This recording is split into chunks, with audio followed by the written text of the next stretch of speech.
मोनिका गुप्ता का नमस्कार। बृहस्पतिवार व्रत कथा। बृहस्पतिवार के दिन विष्णु जी की पूजा होती है। बृहस्पति या गुरु को बुद्धि और शिक्षा का देवता माना जाता है। गुरुवार को बृहस्पति देव की पूजा करने से धन, विद्या, पुत्र व अन्य मनोवांछित फल प्राप्त होते हैं।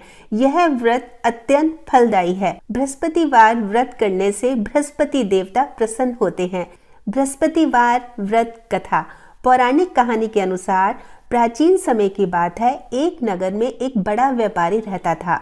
वो जहाजों में माल लदवाकर दूसरे देशों में भेजा करता था। वो जिस प्रकार अधिक धन कमाता था, उसी प्रकार जी खोलकर दान भी करता था। परंतु उसकी पत्नी अत्यंत कंजूस थी। वो किसी को एक दमड़ी भी दान में नहीं देती थी। एक बार सेठ जब दूसरे देश में व्यापार करने गया तो पीछे से बृहस्पति देव ने साधु वेश में उनकी पत्नी से भिक्षा मांगी। व्यापारी की पत्नी बृहस्पति देव से बोली, हे साधु महाराज, मैं इस दान पुण्य से तंग आ गई हूँ। आप कोई ऐसा उपाय बताएं जिससे मेरा सारा धन नष्ट हो जाए और मैं आराम से रह सकूं। मैं यह धन लुटता हुआ नहीं देख सकती। बृहस्पति देव ने कहा, हे देवी, तुम बड़ी विचित्र हो। संतान और धन से कोई दुखी होता है? अगर अधिक धन है तो इसे शुभ कार्यों में लगाओ। कुंवारी कन्याओं का विवाह कराओ, विद्यालय और बाग बगीचों का निर्माण कराओ। ऐसे पुण्य कार्य कराने से तुम्हारा लोक परलोक सार्थक हो सकता है। परंतु साधु की इन बातों से व्यापारी की पत्नी खुश नहीं हुई। उसने कहा, मुझे ऐसे धन की कोई आवश्यकता नहीं जिसे मैं दान दूं।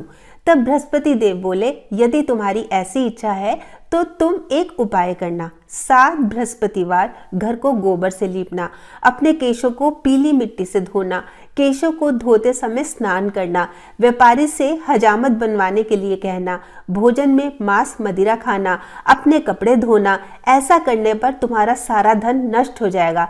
इतना कहकर बृहस्पति देव अंतर्धान हो गए। व्यापारी की पत्नी ने बृहस्पति देव के कहे अनुसार 7 बृहस्पतिवार वैसा ही करने का निश्चय किया। केवल 3 बृहस्पतिवार ही बीते थे कि उसकी समस्त धन संपत्ति नष्ट हो गई और वो परलोक सिधार गई।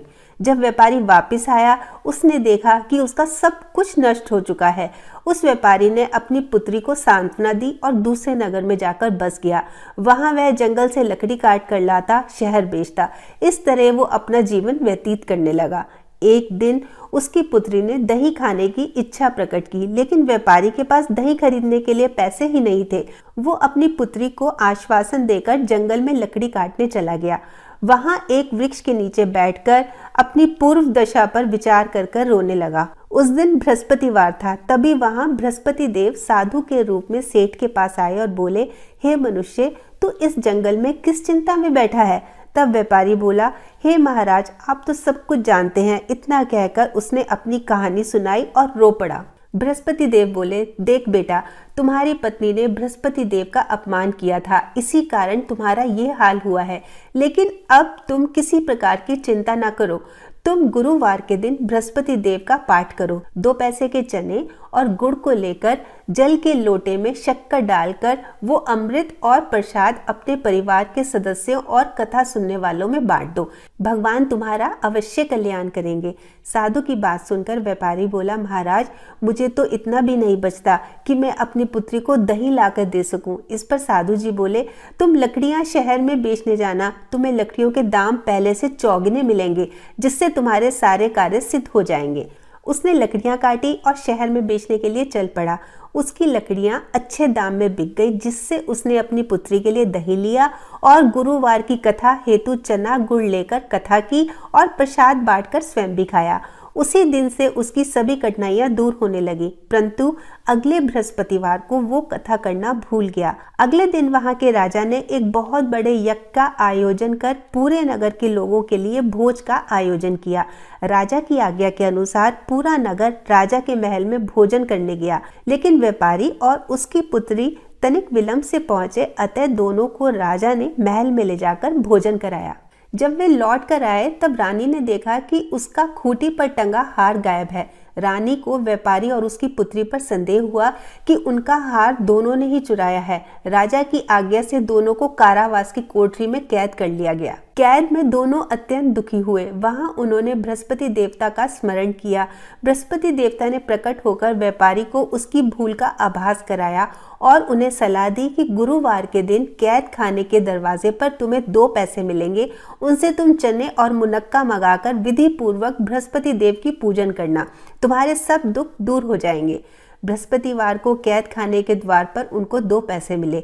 बाहर सड़क पे एक स्त्री जा रही थी। व्यापारी ने उसे बुलाकर गुड़ और चने लाने के लिए कहा। इस पर वह स्त्री बोली, मैं अपनी बहू के लिए गहने लेने जा रही हूँ, मेरे पास समय नहीं है। इतना कहकर वो चली गई।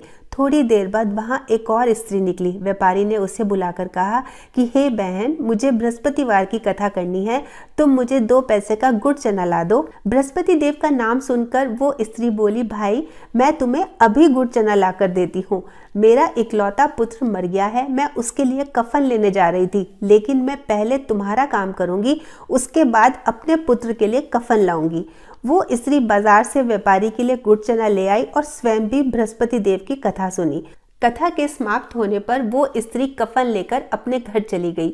घर पर लोग उसके पुत्र की लाश को राम नाम सत्य है कहते हुए शमशान ले जाने की तैयारी कर रहे थे। स्त्री बोली, मुझे अपने लड़के का मुख देख लेने दो। अपने पुत्र का मुख देखकर उस स्त्री ने उसके मुंह में प्रसाद और चरणामृत डाला। प्रसाद और चरणामृत के प्रभाव से वो पुनः जीवित हो गया। पहली स्त्री जिसने बृहस्पति देव का निरादर किया था, जब वो अपने पुत्र के विवाह हेतु पुत्र वधू के लिए गहने लेके लौटी और जैसे ही उसका पुत्र घोड़ी पर बैठकर निकला, वैसे ही घोड़ी ने ऐसी उछाल मारी कि वो घोड़ी से गिरकर मर गया। यह देखकर स्त्री